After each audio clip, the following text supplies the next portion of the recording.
এই কৃষকদের কথা বলেছিলাম, সরকারের কাছে দাবি করেছিলাম যেন কৃষকদেরকে পুনর্বাসনের জন্য যারা কৃষি ঋণ নিয়েছে তাদের যেন ঋণ মওকুফ করে দেয় এবং যারা কৃষি পণ্য যেন সহজলভ্য হয়, মানুষ যেন হাতের কাছে কৃষি পণ্য পায়, সার বীজ যেন সরকারিভাবে সরবরাহ করা হয়। কিন্তু আমরা যতটুকু জানি সরকার চেষ্টা করেছেন, কিন্তু এখনো সার পর্যাপ্ত পরিমাণ বিলি করা সম্ভব হচ্ছে না। এত অভাব অনটনের মধ্যে থেকেও, এত কষ্টের মধ্যে থেকেও, যেখানে কষ্টে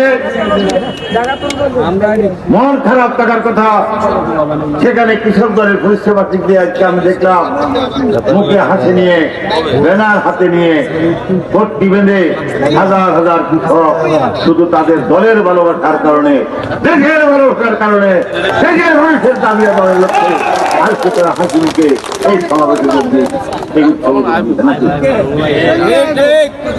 আমি শুধু এইটুকু বলবো, দুঃখের মধ্যে মুখে হাসি নিয়ে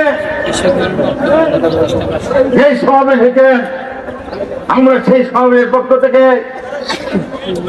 আমরা চেষ্টা করবো আপনাদের মুখের হাসিটাকে ধরে রাখার জন্য। আমরা চেষ্টা করবো সরকারি পর্যায়ে থেকে আপনাদেরকে পর্যাপ্ত পরিমাণ সকল প্রকার সাহায্য সহযোগিতা করার জন্য। আজকে আমাদের এখানে 31 দফার কথা বলা হয়েছে। 31 দফার অনেক দফা আছে, সকল দফা আলোচনা করতে চাই না, শুধু একটি দফা বলতে চাই। সেই দফা হলো কৃষকের ন্যায্য দাবি প্রতিষ্ঠার লক্ষ্যে দফা। আজকে আমাদের দেশের কৃষকরা কিন্তু তার উৎপাদিত পণ্যের কিন্তু ন্যায্য মূল্য পায় না। আমার সুবর্ণচরের একটা গ্রামে একটা কৃষক একটা লাউ বিক্রি করে মাত্র 10 টাকা 15 টাকা, 100 টাকার বাজারে সেই লাউ বিক্রি হয় 100 টাকা নাকি? আমরা সেই ব্যবস্থা করতে চাই, ঢাকার কারণ বাজারে যে লাউ বিক্রি হবে 100 টাকা, সে লাউর মূল্য কৃষক যেখানে উৎপাদন করবে সেখানে তার মূল্য হইতে হবে 80 টাকা, অর্থাৎ মাঝখানে এই 90 টাকা আর আমরা তুলে দিব। সেই জন্য আমাদের দাবির মধ্যে আছে আমরা কৃষি বিপণনের অর্থাৎ কৃষিদের বাজার, এই বাজারের আমূল পরিবর্তন করে আমরা কৃষকের ন্যায্য মূল্য নিশ্চিত করার জন্য যে ব্যবস্থা করা দরকার, আল্লাহ যদি কখন আমাদের দেশ পরিচালনার দায়িত্ব দেন, আমাদের নেতা তারেক রহমান উনি অঙ্গীকার করেছেন সেই ব্যবস্থা উনি প্রবর্তন করবেন। বিএনপি যতবার ক্ষমতা এসেছে ততবার কৃষকের উন্নতি হয়েছে। শহীদুর রহমান সাহেব কৃষকের আগে আগে খালের পুরো করে বলে নিজ হাতে কোদাল নিয়ে মাটি কেটে খাল কেটেছেন নাকি? খাল কাটা কর্মসূচির মধ্যে দিয়ে কৃষি উৎপাদন দুগুণ করেছেন। যে বাংলাদেশ বিদেশের কাছে খাদ্যের জন্য হাত পাতত, সে বাংলাদেশ দ্বিগুণ ফসল উৎপাদন করে।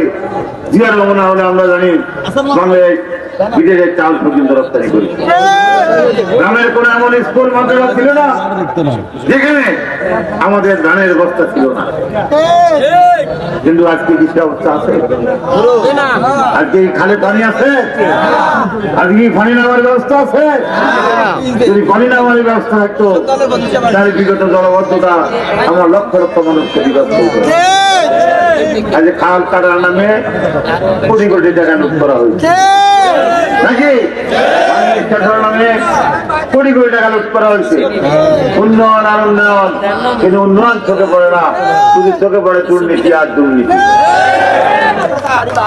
এমন করে সেই ফ্যাসিবাদী সরকার আমলে যারা ক্ষমতায় ছিল তারা হাজার কোটি থেকে শত কোটি টাকার মালিক, যাদের 200 হাজার কাজে বন্ধে ছিল তারাও আজকে কোটি কোটি টাকার মালিক হয়েছে সরকারি অর্থ আত্মসাৎ।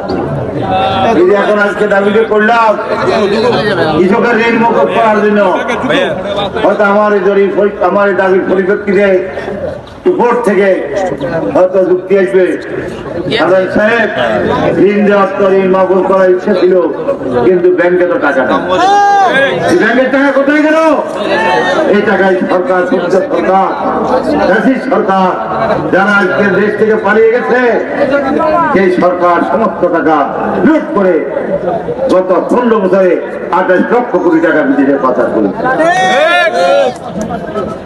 তাই আমরা যারা এই অন্যায় করেছে, যারা আমাদের আন্দোলন করার সময় আমাদের ভাইদেরকে গুলি করে হত্যা করেছে, যারা আমাদের ভাইকে ভঙ্গ করেছে, এখন হাসপাতালে আমাদের যে ভাইরা জীবনের সাথে যুদ্ধ করছে, সেই হত্যাকারী সেই লুটেরাদেরকে কি আমরা ক্ষমা করে দিব?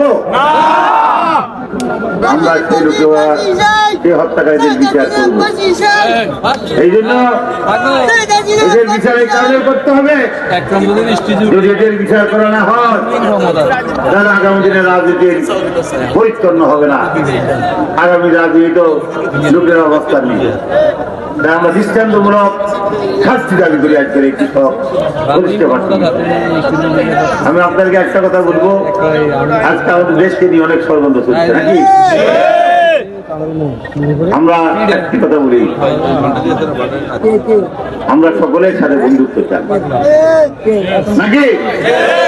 শত্রুরা কারোর সাথে চাই না, কিন্তু তার সাথে সাথে আজকে হুঁশিয়ারি করে বলতে চাই, কোন বন্ধু যদি